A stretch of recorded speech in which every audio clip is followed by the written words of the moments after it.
Hey guys, I'm here to upload chapter 4 of the legend of Benja and Bacca. It's a really good fanfic, and yeah, I'm just gonna go into it. Chapter 4, The Two Friends.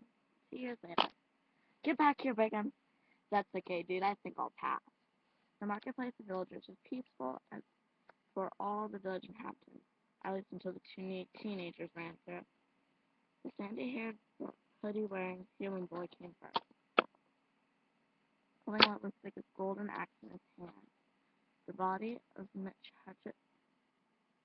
Hunches rushed through the market, passing past people as he made his way through the different stalls, looking back to see if his pursuer was nearby.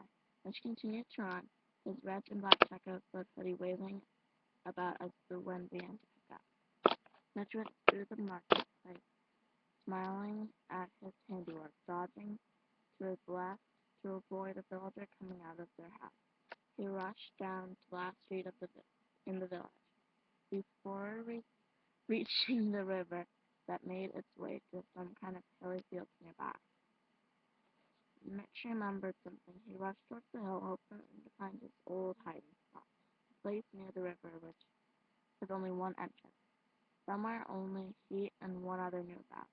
But it didn't occur to Mitch, however, that the only other person knew about her hiding spot was the one that chased him. So I looked back, seeing nobody, as he leapt to his feet, carrying him through a small gap in smoke, emerging into a small pool area inside the rock. A small pool of fresh water sat in the center of the air, with two small trees growing nearby the rock. The place was covered in healthy grass, untouched, untrampled by villagers' horses, and uneaten by the cows and sheep. I think I lost him, Rich gasped, standing there leaning on the axe like it was a walking stick. He didn't notice the bigger creeping across the rock. Rich turned to survey in the air when he heard her crying words. Found you, Bigham! He found himself being tackled to the floor, the axe dropping in the process as he hit the ground with a huge stud on top of it.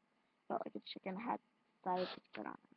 With brown fur and a silly business suit, it was obviously, Jerome, get off of me! Eventually relaxed, I just stand there in front of Mitch, refusing to move, looking at the human boy with a mischievous grin. Jerome grabbed Mitch's arms, pushing them over his head, laughing as he looked at Mitch, who was unable to move. Jerome then let himself fall, landing next to Mitch, who quickly sat up, feeling the rush of the Bosco's late sandwich. My God, Jerome, how much have you eaten? 2 rotten splash, 1 raw pork chop, and beef steak. Jerome counted, using his furry fingers to count as he gave Mitch a goofy grin. Mitch grinned back, pulling Jerome into a headlock, the furry creature not trying to resist. Mitch began to ruffle Jerome's fur on his head slightly and irritating the Bronco, who did not like his hair being touched. Mitch, stop! Jerome whined, acting like a child and making Mitch laugh. Why should I? Your fur feels so nice, Mitch said. Mitch finally said, now proceeding to stroke Jerome's head like he would a cat. Jerome struggled to take free, finally managing to get out of Mitch's grip, quickly pouncing back on the floor. Somehow, in a mess they both were up for, it would end up as an embrace. Both started to look into each other's eyes, Mitch was blushing fiercely, trying to prevent Jerome trying to fight, but they started. Jerome was looking to look and now, large blush on his face. Mitch, started looking both in an awkward position. They both began to lean forward. As Jerome leaned in, their lips too touched. Mitch opened his eyes slowly, taking in the surroundings. He raised his head, hearing someone sigh in relief nearby, only to see none other than the furry boxer himself, leaning above him. Mitch noticed he was lying on the ground when Jerome noticed he was awake. He seemed to look at his ear. Oh, thank God, I thought you wouldn't wake up, Mitch said with relief. What happened? I was running him down. You smacked your head on the rock. You jumped to avoid me, Jerome said, guiltily scratching his head. I was about to catch you, then you just hit the rock. That's what happened, Mitch said. And all that stuff's in my dream. It was fake. What was the dream, Bigham? Mitch asked, facing the furry head on Mitch's shoulder. Mitch tensed up. He had not wanted Jerome to hear that. Mitch unshakable himself before trying to think of some form of Nothing, he replied, his cheeks inflated and red, from looking at him with rather questionable look, not deciding not to bring it up again, but deciding not to bring it up again. Look, let's get back. Father will be looking for us for the hunting trip today. Drum nodded slightly in a slightly upset fashion. Whatever Mitch had dreamed about had, had him worked up, and Jerome couldn't help but feel like he was the problem. Just because it's different? Who knew? And he followed Mitch back to town, looking down at it. Alright? Chapter 5. A bacca and yeah. Okay. Mitch and Jerome arrived back at Mitch's house with a very somber mood. The tension between the two friends made the whole situation uncomfortable. Jerome was feeling down as he walked through the door. Very Bacca had looking up now, wondering what he could have done to hurt Mitch. Mitch, feeling the tension, he was more confused than angry or sad. He wanted to know the secret of his dream, why he had actually had it. Maybe it was a silly phrase, or maybe it wasn't. Mitch decided to discard his thoughts, preferring to pick them up at a much later time.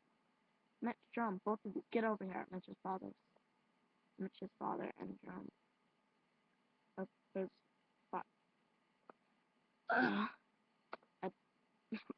the father shouted. Both of you are doing the hunt down. He announced as the two boys got closer. Mitch took aback by this. Confused by his father would send Drummond himself out there on their own. It was dangerous out there, and although they were both 18, they wouldn't be able to handle a creeper explosion or a poisonous spider bite.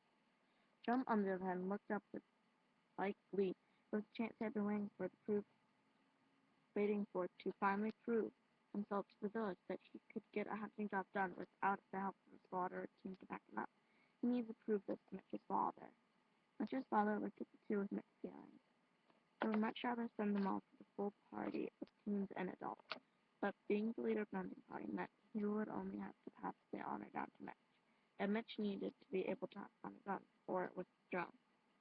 One accomplice being okay, plus the two were inseparable, so any arguments would prove invalid. Of course, Mr. Oakham will be accompanying you. Do not to help out. He's a smart field exploring in the forest today. Jerome frowned at this news. Mr. Oakham, although the man was the reason he had met Mitch, Mr. Oakham was a weird one, and Jerome felt when Jerome had first entered the village, Oakham observed him like a hawk, watching everything he did. It was more like experimentation. The man had even tried to steal some of his friend. If that wasn't bad enough, he didn't want to remember that time Mr. Oakland had appeared outside the window at 2 in the morning. Does Mr. Oakland does it have to be Mr. Oakland? Drum asked hesitantly. You know how he is always wanting to examine me. I get shivers thinking about it. He told me he wasn't interested in Baccas anymore, the father said in a matter-of-fact voice. He's looking for other creatures now. Drum had to smile at the comment, glad the creepy man would not be trying to watch him throughout the hunt, although he was sure the old man was observing him every move anyway. So, when do we start? Mitch asked, looking at the father for orders. Mitch seemed not actually to be all affected by the words around him at that moment. He was thinking intently, and Jerome wanted to see know what he was thinking. Now, Mitch's father threw two backpacks full of supplies, and Jerome easily noticed it had more than just one day's supply in each pack. He gave his appropriate father a puzzled look. There is more supplies in here than there should be. We're only going for a few hours, Dylan thought up, looking into the man's eyes. Something quickly flashed in there, a glint of sadness. He did know something was going to happen. Just in case, Stella whispered quietly, looking away from the boys. Now get going, you two don't have much time. The two boys nodded, walking out the door, John feeling very uneasy, Mitch feeling lost in his own thoughts. His father watched them go out to open top. Forgive me, Mitch. When you come back, move on. Mitch and Jerome strolled across the familiar fields to Oaken's house. That's what caused Mitch to go on the storm 2 years ago. The only reason why he had actually met Trump, being the man himself. He found himself grateful for Mr. Oakland's back, but the man was still creepy in his own unique way. Drum hung back slightly as the one-half came to view, the bacca shivering slightly as a result allowed himself to walk forward. He really did not like Mr. Oakland, although even he could admit Oakland was one hell of a tracker and hunter. Mitch, do we have to? He whined, looking around for any sense of the old man in his craziness. Of course we have to, Jerome. Mitch snapped, Jerome looking down at the floor like he did a few minutes earlier, not visibly upset by Mitch's words. I would rather just go hunting on my own.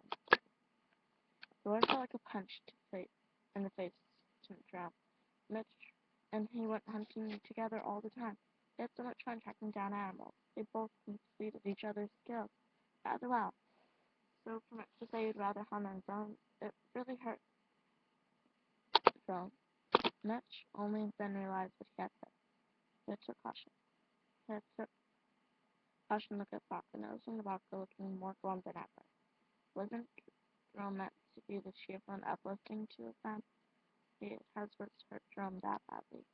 He hadn't meant it like that, but Jerome was physically depressed. Come on, Mitch, sadly muttered, walking onto the woodsteps in Mr. Oakley's door. Mitch stood at the bottom of the stairs waiting for the bolder Mitch. And when there was, he was being a nuisance. Mr. Oaken, are you there? Jerome nearly fell backwards from the sound of Mitch's voice, booming through his ears. Mitch could deafeningly shout, and sure enough, the loud in the voice noted an answer back. It was his voice. Mitch, would you shut up? Mitch turned to face Trump, shock visible at the facial expression. They seemed to have gone past surprise. Now it was just plain and ignoring the anger. Mitch was surprised. Never had he heard Trump shout like that. It's all because of the damn dream. That damn dream. Mitch, I didn't. Trump sputtered, looking at Mitch with not only apologized but upset eyes too. Trump was visibly shaken by his own reaction, and that scared the vodka and the boy. And then, to Mitch shock, Trump turned to the fire. And then he took off in a sprint. Jerome! Mitch screamed out, forcing Mr. Oakland running after the vodka, who went through the trees and forests, upset and confused. Oh God, what have I done? Jerome heard someone's voice and ran completely in the opposite direction. The village precincts didn't matter anymore. Mr. Oakley didn't matter to begin with. And Mitch, his one true friend, that mattered to him more than anything, no longer seemed to matter in his own mind. He wanted to escape. He wanted to break free of his own sense of that place. He wanted to be about it. He wanted to be away with responsibility, something calming, or arguing with us. So Jerome was seeking, however, something that he could never have. But solitude. And he would never have solitude, because he could never venture alone. He would need a person to rely on. Mitch was that person, his best friend. Jim burst onto a small cliff, a tiny lake nearby him. He collapsed to his knees, clutching his head in complete and utter pain. The amount of his mental stress state, just too much for the doctor to handle. Since they had his own mental barricade become so weak, a few months back, he would not have phased him. He would only be living a normal life, but villager life had dulled his mind. Being so ordinary, so carefree, to have something that requires that done, it was unheard of. Just stop, he screamed, the voice cracking angrily. I can't take it anymore. It's too normal, too quiet, too much pain. And then anger flows, to replace by something that was only come him in the most extreme cases. The only he was traumatized when he lost someone close to him. He would do this. Drums, a buck cried. It was ordinary sort of sobbing, but it began to get louder and louder until he was wailing. His life before the village. He had tried so much to block up his memories and tried to replace his memories with that village, but they would never go away. They would never truly be blocked out. His life, he was that traumatic past. All the memories came leaking to the surface, and when he felt that much stress, that much pain, he emotionally broke. He just unnaturally collapsed to the ground and just let himself lie there. Drum! What's up? Called his youth best friend again, near a pool of water shaking to what seemed like pain. Oh no, Drum! He sprinted to his best friend's side, the Bacca's face hidden from view. Drum, are you okay? Drum! And then he heard the sound of snarling. He snarled and made the blood run cold. He looked around, trying to spot whatever creature that had found them, ready to attack them. His eyes searched from tree to tree, not seeing anything, and then he realized Mitch looked Jerome. The buckler was suddenly standing, alarming Mitch beyond belief. Jerome, are you all right? Mitch shakily said, and then in a flash, Jerome had charged to Mitch, bang that strike, eyes blazing with fury. Mitch rolled out of the way, avoiding Jerome's attack, trying to keep away from the attack onto his head. Jerome didn't seem to be in that body. He seemed to be in a whole new person, a paranormal person. The side of Jerome nobody had ever seen before. His unnatural instinct coming into play. The instinct to kill some more. Jerome, please, it's Mitch, your best friend. Mitch pleaded. Jerome charging once more, but this time Mitch was too slow. He felt the beast crash on top of him. Mitch's eyes widened as Jerome's bald face raised claws of hand. Please, Jerome, stop!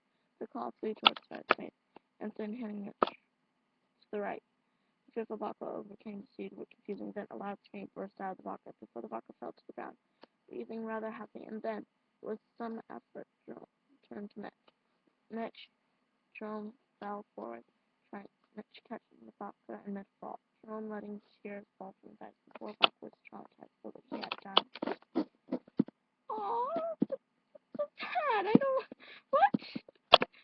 What? Oh God. That's actually really, really sad. I don't like that. Oh. That was chapter 3 of The Legend of Bacca. Leave a link to the two good friends in the Bacca instinct. And see you tomorrow.